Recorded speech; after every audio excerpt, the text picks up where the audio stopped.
Hello, true duelists. It's YGO Strat's Yu-Gi-Oh! Single Card History, where I'm going to be talking about some of the cards that have impacted Yu-Gi-Oh! Throughout the years, and some of the other ones that didn't. Today's card, the first anime ace monster to ever be banned, because what the hell were they thinking? It's Firewall Dragon. Firewall Dragon was first released in Code of the Duelist as a secret rare in 2017, the first core set of Master Rule 4, and ultimately the face of Link monsters ignoring the starter deck. Notable reprints of this card include another secret rare printing in the 2018 Megatins, in the cursed year of course, 2018, as well as a much-needed Errata and alternate art printing in Ghost from the Past in 2021. This was as a ghost rare, which was so funny to me because to play it legally with the correct text for a while came with a small fee of about $200. God, I love it. It would receive an ultimate rare printing as well in OTS Pack 16 in 2021, and then got another printing in 2021 as well in Maximum Gold El Dorado, with not just both of the previously printed alternate arts, but even a third new one as well. For time on the ban list, it spent way too long being legal with its first printed effect, being limited on the February 2018 ban list after 6 months of abuse and endless summoning, and it would stay limited and a problem up until December of the same year in 2018, where it got the ban that it desperately needed. It would stay here until the March 2021 ban list, bringing it back to unlimited status straight away, and with its errata to make it possible to exist in the format without being absurd. A Link 4 light attribute dragon type monster with 2500 attack and arrows pointing up, down, left, and right. The materials to summon it are any 2 or more monsters, and the original printed effect reads: once while face up on the field, quick effect. You can target monsters on the field and or graveyard up to the number of monsters co-linked to this card. Return them to the hand. If a monster this card points to is destroyed by battle or sent to the graveyard, you can special summon one monster from your hand. Bruh. Maybe you think I'm being a touch overdramatic in regard to this card, and I'm sure I'm playing it up a little bit for the comedies or whatever, but Link summoning and insane over-the-top combos are directly responsible for literally half of my friend group no longer playing this game, and this card is the poster child for both of those things, especially in 2018. You'll notice in the first effect that it does have a once while face up on the field, and it's a strong effect. It can potentially bounce 3 cards on the field or from the grave to disrupt your plays, your opponent's plays, or whoever's, because it doesn't have to be your field or your graveyard that you bounce cards from. Far more often, however, was returning some number of monsters from your graveyard to your own hand, because that second effect isn't just lacking the once while face up, it doesn't have a once per turn or any sort of limit. And good Christ, did this card need something to stop it, because 2 conditions trigger this card's effect to summon from hand. One is destruction by battle, and one is, of course, going to the graveyard. By any means. Did you tribute the monster for a tribute summon? Summon from the hand. Did you tribute for any other card effect? Summon from the hand. Did you use the card it was pointing to as fusion or synchro material? Summon from the hand. And most notably, did you use it as link material for the most generic and abusable summoning mechanic the game has ever seen? Well then go ahead, friendo, have some more free link material. So long as you have monsters in your hand, you can keep summoning monsters again and again and again and again. It is genuinely baffling to me how this passed R&D. This is so clearly a problem. It was apparent from the moment we saw its effect, which, fun fact, is what made the comments of Link summoning will slow down the game even funnier and stupider in hindsight. So let's get to it. Let's trudge through 2017 and 2018 and relive the nightmare. The nightmare and the nightmare of Firewall Dragon decks. Funny enough, one of the earliest recorded tops of a deck using this card was actually in Demise True Draco, piloted by the community's own Joshua Schmidt. It's never summoned in this deck under any condition, and it's played solely as a cherries target, as in you reveal it with Ghost Reaper and Winter Cherries to banish it from the opponent's extra deck. He actually mained cherries because this was still at a point where Zodiac was a deck and a thing, so cherries had plenty of targets and plenty of matchups, and hitting Firewall stopped mostly FTKs or any shenanigan deck playing Firewall at the time, and that was a good meta call from not only the topping and top 4 at this YCS here, but also just in general, because wow, I can't believe it, a good player made a good call. Its first appearance in a deck playing it as brokenly as it would be known for in due time was of course Spiral and all of its Link era glory. A deck that had gone from being a cute combo deck with 1 top, maybe 2 in Master Rule 3, right to what the fuck were they thinking printing all of this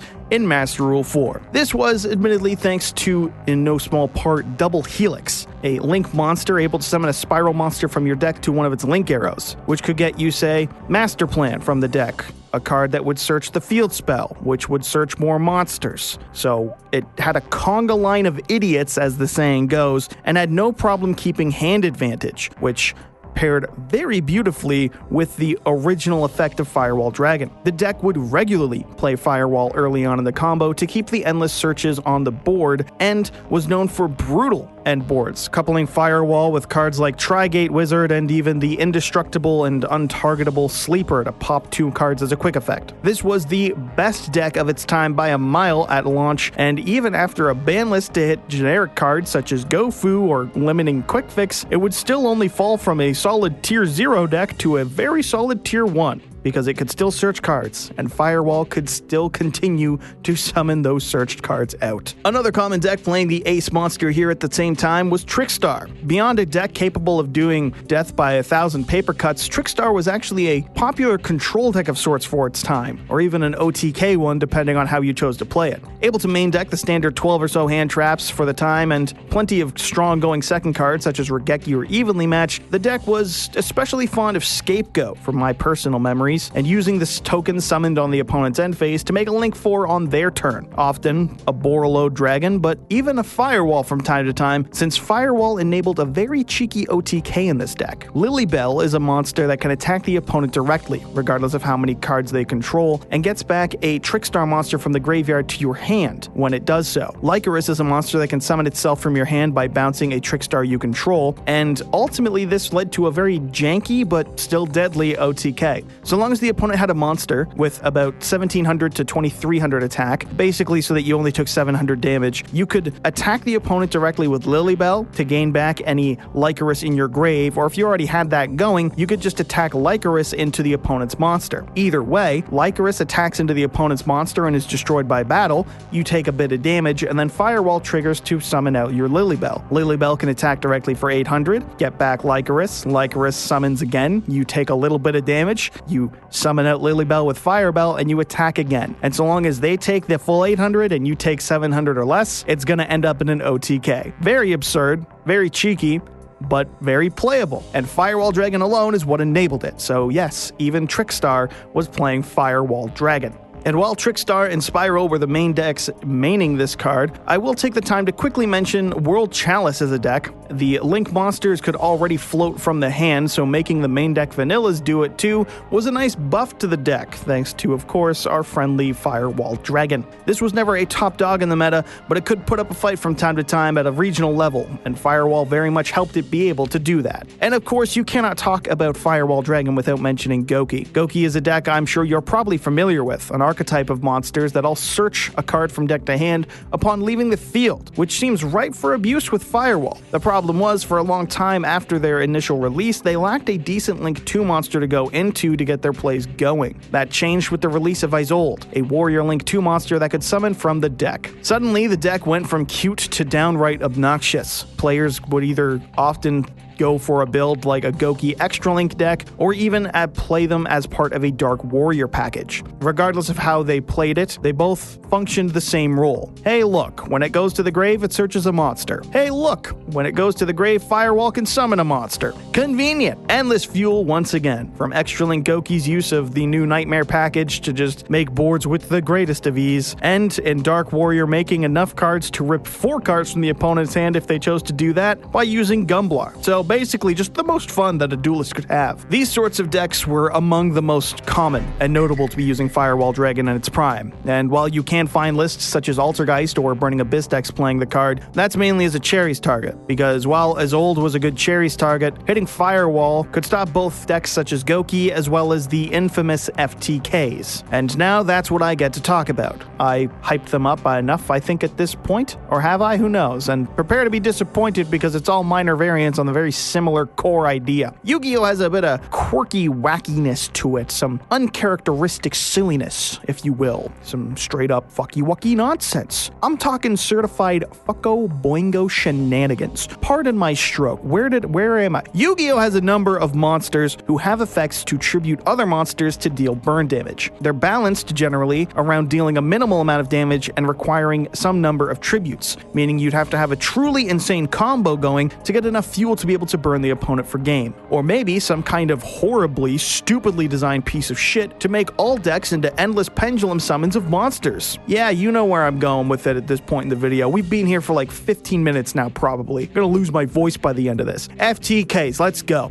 This one's a dinosaur FTK. It makes 3 copies of Firewall Dragon using Baby Ceratosaurus and Dragonic Diagram to commit the act of egregious time theft. I'm talking all 3 firewalls looping a pre-errata Grand Soil to manipulate the grave over and over to summon out Phantom Fortress Anenthoblar, said that wrong, to banish the top card of the opponent's deck. Bounce your Anenthoblar and a copy of Firewall back into the extra deck and then summon them out over and over and over again and again, perpetually just ruining your opponent's life and taking the opponent's deck apart one card at a time, so that by the end of the loop, once you pass your turn and 45 minutes and a judge call later, your opponent doesn't have a deck anymore. Phenomenal gameplay. Here's an Infernity themed FTK. It makes Firewall Dragon and then uses MX Saber Invoker to summon out a copy of Amazonas Archer, who contribute 2 monsters to burn for 1200 damage, using things such as Infernity Archfiend and Necromancer to search for things and keep summoning things out, and a copy of Infernity Avenger so that it can get access to 100 Eyes Dragon to revive more Necromancers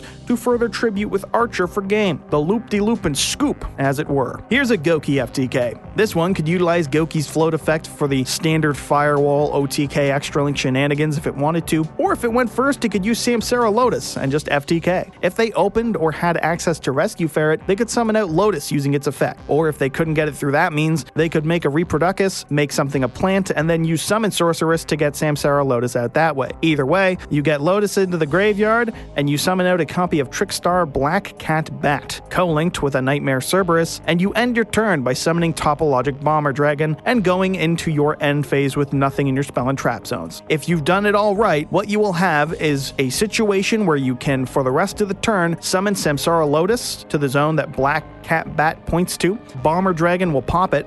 Cat Bat will burn for 200, and because Lotus isn't once per turn, you only need to do this 40 times. And since Cerberus and Cat Bat are co-linked, they won't die from Bomber Dragon's effect. This sort of thing is the reason Lotus is banned, and the death by 1,000 paper cuts remains true for Trickstar, or 40 pokes as it were. Either way, it's annoying. And here's a Spiral FTK, possibly the most evil deck in this entire video. Maybe it would use Spiral to make Spiral end board, or Dark Warrior packages to make Gumblar hand loops if it couldn't make Spiral plays or FTK. So you know it was played by a healthy-minded and loving individual. Alternatively, of course, FTK. This one played Cannon Soldier and Dark World's Grapha and Snow. Each was able to be sent to the grave by Armageddon Knight as well as Lightsworn Curious. And of course, Firewall could get them back into your hand. Once Cannon Soldier was on the field, you could summon out Snow, bounce it to your hand to summon Grapha at Firewall's Link Arrow, and then tribute it for 500 damage with Cannon Soldier. This will send Grapha to the grave, allowing you to summon Snow, and then you can bounce Snow to summon Grapha, and then tribute Grapha with Cannon Soldier, and again and again and again and again and again, right up until the opponent is dead. Even if that opponent is a child, because known Canadian monster and threat to children everywhere, Jesse Cotton, in a sentence that could in no way be taken out of context, used this same sort of strategy to FTK a literal child on the feature match of a stream at a YCS. Using Danger Dark Worlds instead of Spiral Gumblar Abominations, it did the same thing. It used Dangers to make endless link materials to get to a copy of Firewall, could use Armageddon Knight or whatever they wanted to get Grapha, Snow, and Cannon Soldier in the grave, and then with the same setup, tribute Grapha, summon Snow, summon Grapha, tribute Grapha, summon Snow. Firewall, you beautiful bastard. What did you do? You are responsible for the FTK of a child, and you and Jesse Cotton. But either way, the lesson from all this was, of course, that if you wish to build a legacy for yourself in the Yu-Gi-Oh community, just destroy a child in a card game at a YCS on stream, or just anywhere you can, because it's funny. You can't deny it's funny. As they say, a win is a win, Coates. Also, if you're paying attention, 3 of these FTKs that I've just gone over here were either at Canadian YCSs or regionals, or were piloted by Canadians. The fuck is going on in Canada? Is it so cold that they're burning the opponent for game as like a courtesy to stay warm up there? Or is this just a case of that classic World War I Canadians are monsters and what is the Geneva Convention type shit they do? Because I'm just confused. And then, be it by the grace of God or the mercy of Konami, for the first time ever, they finally banned an anime ace monster. Firewall Dragon fell to the ban list on December in 2018, and with it, all the FTKs died with it forever. And Starving Venom Dragon and the Lyrilisk Fusion don't exist. You can't make me relive all of this, man. I can't. It fell off, obviously, because, wow, no one played a banned card. But we did get it back with its errata. And what they did was what they should have done from the start. The new and current effect now reads: once while face up on the field, quick effect, you can target monsters on the field and or graveyard up to the number of monsters co-linked to this card, return them to the hand. If a monster this card points to is destroyed by battle or sent to the graveyard, you can special summon 1 Cyberse monster from your hand. You can only use each effect of Firewall Dragon once per turn. The summon from hand is now a once per turn. The recovery from graveyard or bounce on the opponent's monsters is now once per turn. And hell, the summon now only is exclusively Cyberse monsters, just to keep it fully in check. This has nuked any splashability the card had, to the point where I haven't been able to find a single topping deck list that really played this since it's come back into the game at large. Code Talker is a Cyberse deck that I think is the only one that might want to play it, and even then they've moved on to bigger and better toys to put onto the board. Not to mention, if they do want to do the extra link shenanigans, they've already got better things to facilitate it in the modern game. The bounce effects can still be solid, but with the once per turn, even that's weaker than it once was. So to say that this has fallen from its peak is nothing short of an understatement. The card is fair now, and as we know, fair in Yu-Gi-Oh! Is rarely good. Overall, Firewall Dragon is a card with one hell of a legacy. This card is, to me, and I'm sure plenty of others, the face of Master Rule 4, or, that awful part of 2018 Yu-Gi-Oh! A card made seemingly without the needed amount of R&D time put into it, and one that broke a number of degenerate playstyles just wide open, from FTKs to stupid Trickstar OTKs to locking the opponent out of their extra deck entirely using extra links. It is the face of a degenerate in the form of a dragon. And while the errata has made it legal, it's done nothing to alter the card's legacy as I make this video. Like I said, I blame this bastard for getting 3 of my friends to quit. I still remember the text where I said extra linking is a thing and Firewall makes it easy, and my buddy saying I'm done with this game, and he meant it. I'm sorry, Adam. I don't know what Konami was doing. Either way, this card is endless extension and a game known for endless possible plays. So fuck you, Firewall Dragon. I'm glad you're dead. Is that too biased for an explanation? Whoops. Doesn't matter, because that's our look at Yu-Gi-Oh! Single card history, Firewall Dragon. Stay tuned for our next video, and feel free to suggest some cards to review or what type of video you'd like to see. Dangers are coming up, don't worry folks, but still, don't forget to like and, as always, subscribe to YGO Strats to impress your smoking Italian wives, and so that you too can be a true duelist.